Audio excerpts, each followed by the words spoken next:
is this banana. Just banana. No added anything or anything.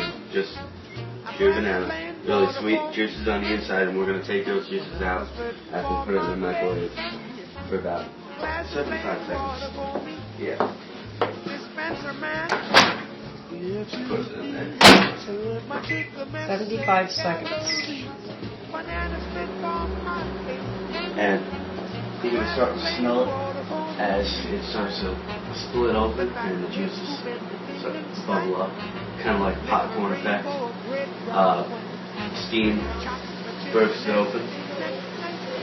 You can hear that. That's all the juices bubbling around. It's a good sound. I smell it now. It's done. Here we are.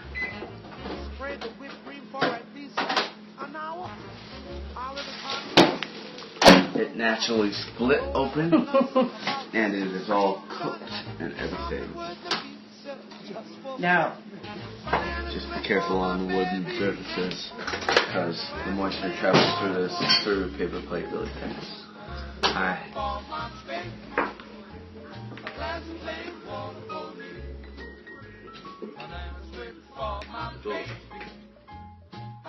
Plain water for me. Stack her up with crazy glue, 'cause that's the stuff she likes to wade right through.